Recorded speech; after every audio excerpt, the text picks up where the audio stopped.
안녕하세요. 닥쳐라 정치입니다. 일본 정부 관광국이 작년 12월에 일본을 방문한 한국 관광객 수를 발표했습니다. 그런데 결과는 재작년 12월과 비교해 무려 63.6%가 감소한 24만 8천 명을 기록했다고 하네요. 그리고 작년 11월에는 2018년 11월과 비교해 65.1% 감소했었는데 그때에 비해서 12월엔 살짝 오른 수치이긴 하니까 도대체 누가 일본 여행을 가는지 모르겠습니다만 어쨌든 일본이 반도체 소재 수출 규제를 시작한 이후로 반년이 넘게 지났는데도 우리 국민들의 노재팬 운동 열기는 식지 않았다는 것이죠. 게다가 유니클로 같은 기업은 우리나라에서 막대한 배당 이익을 챙겨가고 있는데 세금은 아주 쥐꼬리만큼만 내고 있다는 거예요. 그래서 오늘 방송에서는 이 문제에 대해서 말씀드릴 건데요. 참고로 일본 불매운동이 시작된 직후에 일본 기업이나 정부 그리고 언론의 반응이 아주 볼만하지 않았습니까? 유니클로의 최고 재무관리 임원이 나서서 한국의 유니클로 불매운동이 얼마 안 갈 거라고 하면서 자기들은 걱정하지 않는다. 이런 식으로 말을 하는 바람에 우리 국민들 가슴에 불을 지펴 버렸죠. 특히 고노다로 방위상은 후쿠시마산 농산물을 수출하지 않아도 한국은 750만 관광객들이 일본으로 찾아와 맛있게 먹어준다는 말을 해서는 일본 여행 안 가기 운동에 또 한 번 기름을 쫙 뿌려줬었습니다. 그렇게 자신만만해 하던 유니클로가 2019년 하반기 영업이익이 30% 가까이 감소했다고 하니까 더구나 우리 한국에서의 매출을 말하는 게 아니라 유니클로의 전체 영업이익이 전년보다는 무려 28%가 감소를 했다는 거예요.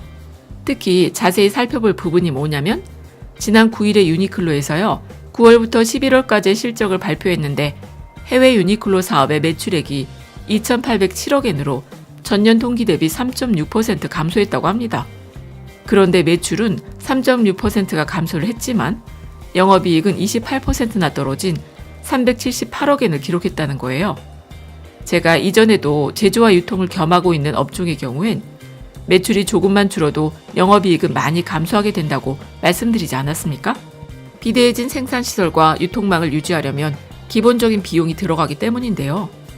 그래서 유니클로 같은 경우에 우리나라에서 매출이 떨어지고 있지만 그걸 또 드러낼 경우엔 타격이 더 커지기 때문에 매장도 줄이지 못하고 유지비를 계속 쓰고 있으니 결국엔 유니클로의 영업이익은 장기적으로 봤을 때 더 줄어들게 된다고 예상할 수 있다는 것이죠. 그래서 그런지 유니클로에서는 불매운동이 시작된 이후로 우리나라에 대한 구체적인 매출 실적은 발표하지 않고 있어요. 그 이유는 어느 정도로 타격을 받고 있는지 짐작할 수 있는 근거는 여러 가지가 있는데 앞에서 말씀드렸던 유니클로 전체 매출과 영업이익으로도 알 수가 있지만 우리나라의 유니클로 불매운동이 굉장한 효과를 거두고 있는 걸 알 수 있는 방법이 또 하나 있어요. 바로 유니클로의 국내 운영회사가 FRN 코리아라는 회사인데요. 이 FRN 코리아의 감사 보고서에 따르면 기말 배당금이 0원으로 책정됐다고 합니다. 그러니까 연말 배당을 하지 않는다는 소리죠. 참고로 이 배당이라고 하는 건 회사의 이익을 주주들에게 돌려주는 것 아닙니까? 그런데 FRN 코리아에서 배당을 하지 못한 게 지난 2011년 배당을 시작한 이후로 처음이라고 합니다. 더구나 FRN 코리아는 8월에 결산을 하는 법인이라서 3월부터 8월까지의 실적을 가지고 반년치 배당을 결정하게 되는데 불매운동을 시작한 7, 8월의 영향만 봐도요. 배당을 진행하기 어려울 정도로 영업이익이 떨어졌다는 걸 알 수 있다는 겁니다. 그러니까 이게 얼마나 대단한 일이냐면 FRN 코리아의 지분 구조는 롯데가 49% 그리고 일본의 패스트 리테일링이 51%입니다. 그런데 이 패스트 리테일링이라는 회사는 일본 유니클로의 지주회사이고요.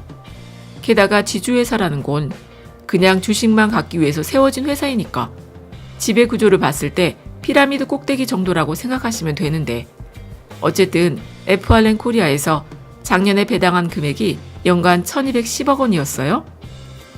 그러니까 롯데랑 일본 유니클로의 지주회사인 패스트 리테일링이 49대 51로 나눠 가졌던 1200억이 넘는 배당 금액을 올해는 한 푼도 가져가지 못하게 됐다는 것이죠. 심지어 이 패스트 리테일링은 1999년 11월에 발효된 한일 간 조세 조약 혜택을 받아서 우리나라에 세금을 내기는 하지만 배당 금액의 5%를 초과하지 않도록 특혜를 누리고 있었다는 거예요. 그래서 2018년까지 8년 동안을 패스트 리테일링이 유니클로 옷을 팔아서 배당으로 가져간 금액만 1,700억 원이 넘는데 우리나라에 낸 세금은 고작 85억 4천만 원입니다. 85억 4천만 원. 특히 2018년에는 566억 원을 배당으로 가져가면서도 우리나라엔 28억 원만 세금으로 냈다는 거예요. 그렇다고 뭐 우리나라에 유니클로 생산 공장이 있어서 고용 창출을 하고 있느냐?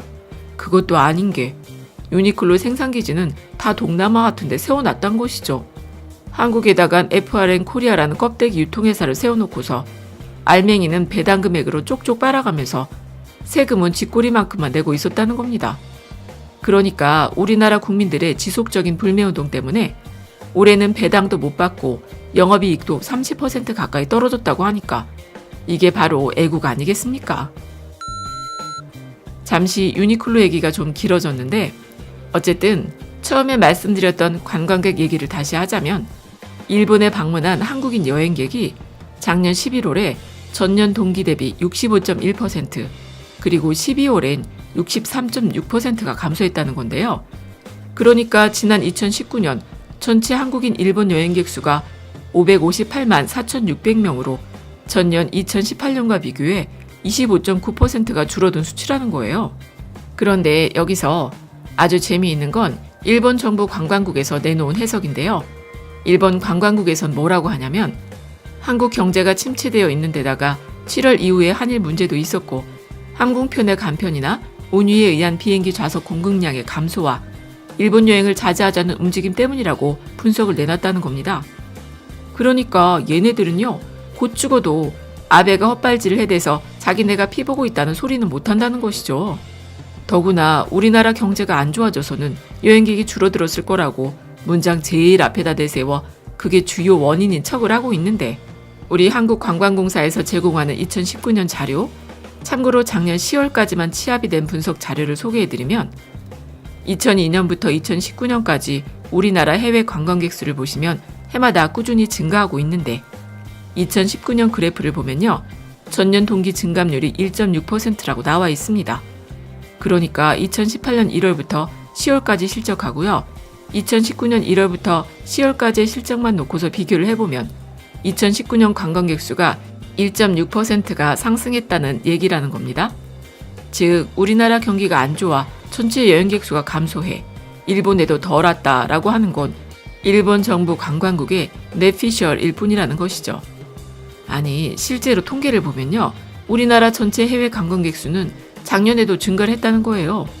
그리고 이 자료도 역시 2019년 10월까지만 취합된 건데 이것도 잠시 보시면 2015년, 2016년부터 급격하게 늘어나고 있었던 일본 관광객 수가 2019년에 들어서 뚝 떨어진 게 보이죠?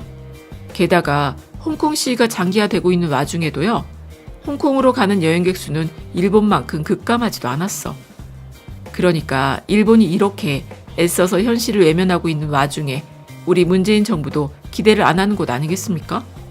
그래서 한편으로는 일본의 경제 간섭에서 벗어나기 위해서 세계적인 기술 강국인 독일이라는 나라와 협력을 점점 강화해 나가고 있어요.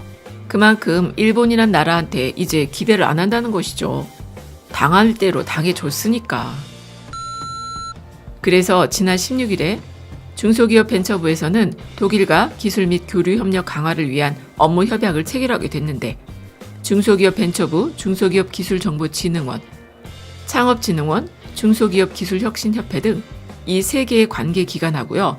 한독상공회의소 간에 협약을 체결하게 된 건데요. 그러니까 우리나라 정부 부처 간에도 이렇게 협력이 정말 착착 잘 이루어지고 있다는 생각이 드는 게 산업이라고 하는 건 어느 한 부분만 앞서가다 보면은 꼭 걸림돌이 생기는 곳 아니겠습니까? 그래서 정부에서는 독일이라는 나라와 스마트 제조, 소부장 사업, 스타트업 분야에서 협력을 한다는 목표를 세우고 국가기술 표준을 내서는 그 분야의 기술 표준을 확립할 수 있는 작업을 해주고 그리고 중기부에서는 각 산업체 간의 연결고리를 확대할 수 있도록 독일 관련 부처랑 협력을 맺어가는 것이죠. 그러니까 일본이라는 나라가 복에 겨운지도 모르고 아니 우리 대한민국이 얼마나 고마운 나라인지도 모르고 스스로 내팽개쳐버린 자리를 차지하고 싶어하는 나라나 기업이 얼마나 많이 있겠습니까? 어쨌든 올해 2020년에는 과연 어떤 성과들이 있을지 무척 기대가 되네요.